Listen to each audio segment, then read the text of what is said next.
What is up, guys? Archon here, bringing you guys the Kingdom Hearts 3 review. I know it's been a couple months since it's been out, but I wanted to play through it all the way, and there's been other games to play. Without further ado, let's go ahead and hop into the review. Without wanting to spoil too much for you guys, I'm just going to give you guys the opening sequence and kind of go over a little bit of tidbit things here and there that you may see in the story. Basically, we open up with everybody at Yen Sid's tower after the Mark of Mastery exam. Sora has failed it, Riku has passed, and now everybody's deciding where they're going to go. Mickey and Riku decide to go after Aqua in the Realm of Darkness. Sora decides that he's going to take down Goofy and go to Mount Olympus because he lost a lot of his power from the test since he failed it. And he's going to go learn what it's like to, learn what it is to become a hero again. And as for Kairi and Lee, they go off to train with Merlin for a little bit. So that's pretty much the opening sequence that gets you pumped up to play the game, and I gotta say it does a pretty good job of that. It definitely gets you excited. As for worlds that we get to go to in this game, you get to visit Tangled, Frozen, Big Hero 6, Monsters Inc., Toy Story, Pirates again. I'm kind of surprised they brought Pirates back. I think that's the only recurring world from the other games, which was kind of interesting to me. You also get to go back to Twilight Town, and then there's obviously the Keyblade Graveyard.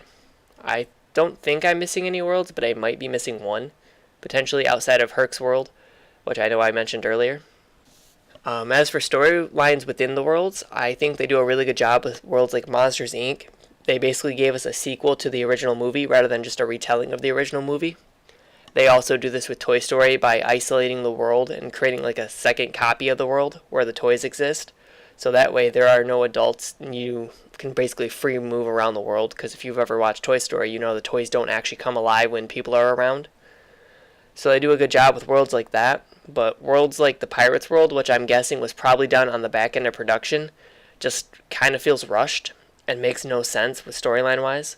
It takes place at World's End, and if you've ever seen At World's End, you obviously know that it jumps around a little bit.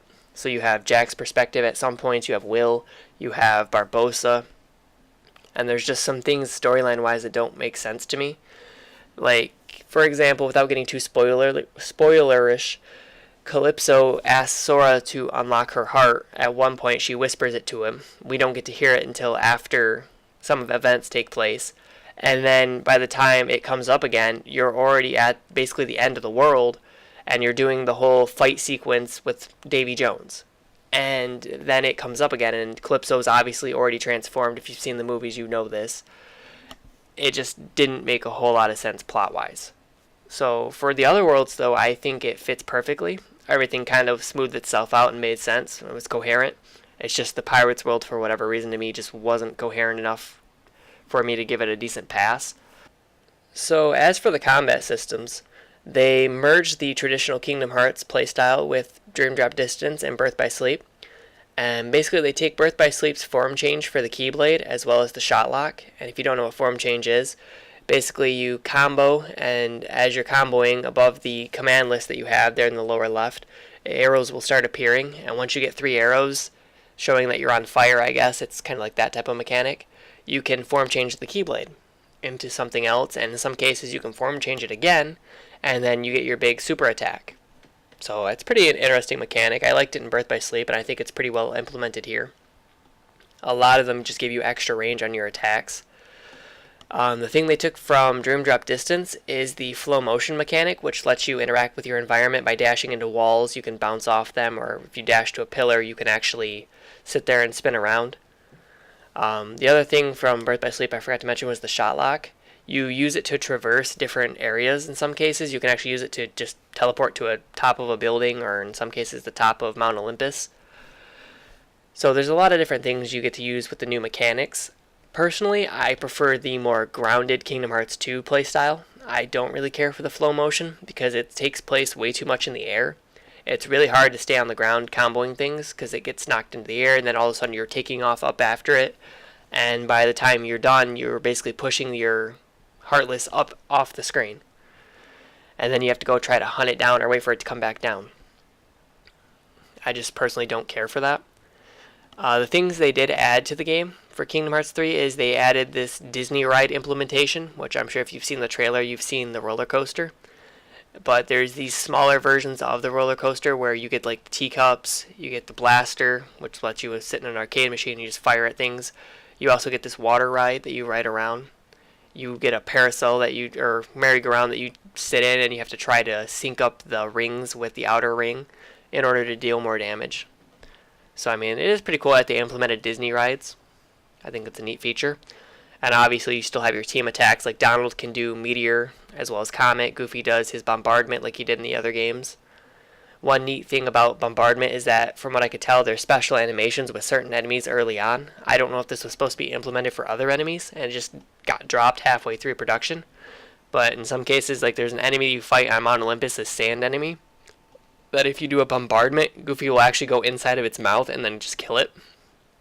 I think that's a pretty cool thing. There's another funny thing with Herc's rock throw that he does, where the game can't handle it, and it just starts dropping frames for Herc. I'll see if I can find it and show you guys. But yeah, they bring back a lot of the team supers that you had before from Kingdom Hearts 2. One thing that didn't return from Kingdom Hearts 2 that I was kind of sad was the drive form.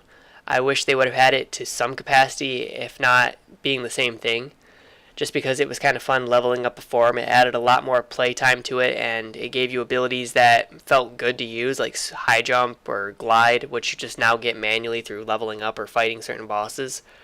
I would prefer to actually, have to level up and put more playtime into the game to get those abilities. That's just my minor gripe with it. The one thing they did add, though, which is really nice, is combat-wise, when you're fighting, you no longer have to pick between whether or not you want to use the world-exclusive characters and Donald and Goofy. You can actually use everybody at the same time. It's a welcome change from the past where, again, you had to pick and choose. It was kind of annoying that you had to give up Donald or Goofy in order to have, like, let's say, from Kingdom Hearts 1, Tarzan or Aladdin in your party. I never really liked that because it felt more like you were excluding Donald and Goofy and they weren't really playing a part in the world that you were in. So I think with that out of the way, I think that's all of combat. Let's go ahead and talk about gameplay mechanics. So the Synth Shop is back for the Moogles. You can make your ultimate weapons, save the kings, save the queens, as well as other accessories and items. The nice new feature for the game is the kitchen, which if you're traveling worlds, you'll start picking up these different ingredients and you probably won't know what it is, like understand why you're picking up an onion or an apple. It is for this right here. You go in, you pick a dish that you want to make. It has different buffs attached to it and a different minigame too in some cases, where you'll either be cracking an egg, flambeing something, trying to pour alcohol on it to make sure it doesn't burn but while keeping it just the right temperature. Also moving the analog sticks in order to like spice something, different things like that. They're pretty hard when you first start them because you have to keep it a certain way in order for you to get a perfect, which gives you a plus item. If you remember from the other Kingdom Hearts games, like Save the King Plus or Save the Queen Plus, it's the same concept there. But yeah, the kitchen's pretty easy once you get it figured out. I didn't really mess with the food buffs too much. I kind of reminded me of Final Fantasy 15 and how they're kind of forcing that. There's not really as much gain to it, I don't think, compared to 15, whereas in 15 you gain extra HP or extra regen or damage. So I didn't really worry about it too much. I just had fun making the dishes just to complete them because Jiminy's Journal is back. And if you've missed anything storyline-wise, you can go back, look at that, look at characters. It also keeps track of high scores. The nice thing about Jiminy's Journal is that it's actually not tied to the bonus movie that you get in this game. I will talk about that in a second, but before that, Jiminy's Journal is actually kept in a new item called the Gummy Phone, which I thought was kind of interesting that they're kind of modernizing the game. And in every load screen, I'm sure you guys have seen it already, there'll be like a picture of somebody with like a Twitter status. It's kind of what they went with for the game, like showcasing the characters' individual thoughts on something. I thought that was pretty unique. But with this Gummy Phone, you can actually take pictures and selfies, and I believe you can upload them, kind of like you could in 15. But the phone also plays another role with things called Lucky Emblems, which what Lucky Emblems are, they are basically Mickey emblems from like the classic Disney like if you've ever seen the classic Disney emblem, you know it's like the Mickey with the 2 ears. You go around each world looking for them. The initial ones you find are pretty straightforward. It's just like a yellow little thing on the wall. Easy enough. But eventually they start blending in with the environment in the sense that from certain angles, you can see like a Mickey emblem. Like, I'll just give you an example from Toy Story's world. There's actually disco balls in one of the toy stores that, if you line it up right, makes the lucky emblem. But if you look at it from every other perspective, you don't see that. So there's a lot of illusion going on here with these, which makes them kind of hard to find sometimes. And it doesn't help that Donald and Goofy will occasionally call them out. They won't call out everyone, but they will call out some of them. And their callouts don't exactly point you to where the emblem is. So you can actually spend like a half hour to an hour looking from the spot where it's called, only to find out that you actually had to come at it from a completely different angle in order to get the picture and get your emblem. And the reason these emblems are so important is not only do they give you items for getting the pictures, eventually you get like better items, they also are what tie into the bonus ending. So the bonus movie requires 30 in proud mode, 60 in normal, and then all 90 in beginner mode. And I'm still working on these. I haven't found them all yet, so it's definitely a challenge. There's also endgame wise, there's this thing where you can do these trials, I guess. It's not like the Data Org battles, but it's kind of similar, I guess, where you go find these things throughout all the different worlds, and you can do them to start a challenge, and these super powerful Heartless are within the trial. You fight them, you get a reward for beating them. The final one, I guess, is the hidden boss of the game, or the secret boss, and all it is just, I think it's Terra's guardian form or whatever, but it's on fire. Fire Djinn, I think is what it's called. And to be honest, I was a little disappointed in this because there was no Sephiroth. There was no conclusion to Cloud versus Sephiroth. We've had it in Kingdom Hearts 1 and Kingdom Hearts 2, and they were doing a really good job of, leading us through. Like in 2, you fought Sephiroth, Cloud comes in, they both disappear, Tifa comes in, then says that she's going to keep looking for Cloud. I would have liked a conclusion to that, which we may get in DLC down the line because this game is going to get DLC. So maybe that's why they were kind of short with some of the worlds. I'm not sure. But I definitely hope we get something with the conclusion to their story. It'd be a real shame if we didn't. But I think that's all of the gameplay mechanics as well, like the bonus stuff that you can do throughout the worlds. So I guess with that covered, we'll go to the last thing, which is just the Gummy Ship. One thing I did forget to mention is Winnie the Pooh's world. In this world, he has a minigame, or in 3 different forms, and it's based around kind of like Bubble Trouble, I think the game is called. I know Bubble Shooter is another example of it, where you had to line up a certain amount of things, pop them, it drops a row down, and then it like creates combos. There's something like that similar here, except for you don't shoot just one, you just erase a whole row of it when you bounce it off a wall or something, and then it just pops and drops everything down automatically. It will always basically create a drop, and you can kind of select how many you want to shoot as well of that variety. Once you play it, you'll understand. It's really hard to explain. But yeah, I forgot to mention that. So now we'll talk about the Gummy Ship. Sorry about that. The biggest change to the game is the Gummy Ship. They expanded on it quite well. They made their own little universes for you to traverse in, so you actually feel like you're traveling between worlds, whereas in the past it just felt like you were clicking on it, doing a static mission, and then boom, you were spit out at the next world. This actually is Gummy Ship navigation. There's a lot to do here too. You can go find constellations, kind of like lucky emblems, and take pictures of them. And when you do, you get their blueprints and completion percentage. Each galaxy has a certain list of percentage and treasure you can find. There's treasure orbs, which start a minigame. It's kind of like a mirror light bounce minigame where you have to make the light go all the way around the orb, but instead of mirrors, you're working with like gears that you shoot. Some are straight horizontal, so you just fire at them and then it spreads the light around. Some are actually like a cross, and you have to make sure that you're shooting the right one because some can lead to dead ends. So there's some variety to some of the treasure orbs.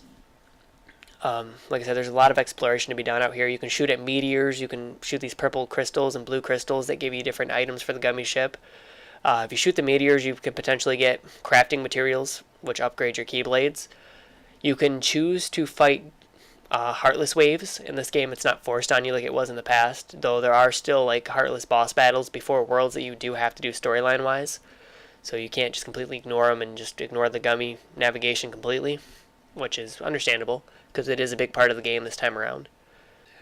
The final verdict for me would be a B-, maybe a B we could bump it up to, but that's more because it got away from what made Kingdom Hearts in my opinion, and that is the Final Fantasy characters not being there. It was supposed to be a crossover between Disney properties and Square Enix, and there's just no crossover anymore, it's just straight Disney properties. And like I said, to me, that's just not Kingdom Hearts. The other thing is the combat system feels way too awkward compared to past games. Like I said, you get stuck in the air on certain fights, and it's just miserable. I don't know. You just knock them too far up, Sora's combo falls apart, you end up whiffing one attack, and suddenly now you're just dropping to the ground and you can't reach your enemy again. But if you're looking to get it for the storyline perspective of watching the end of the Xehanort Saga, I would definitely do that. It's worth the buy for sure. The voice acting's pretty good. I mean, Haley Joel Osment is a lot older than he was when these first came out, so there is some awkwardness in Sora's voice. But other than that, it's still pretty well done. The story's pretty well done. It'll suck you in at most moments. So if you guys can, be sure to comment down below what you guys thought of my review, what you guys think of the game as well, or if you have any questions about the game. I have no problem answering them. I'm also going to link my Twitch and Twitter. You'll find me on Twitch most days. There's very rarely a day where I'm not streaming like at least 5 hours. Twitter's also another good place to reach me. I also tweet when I go live, so if you guys want to come check out the stream and just hang out in general, that would be cool. So with that, I'm going to go ahead and head out of here. Hopefully you guys enjoyed the review, and I will see you guys in the next video. Later.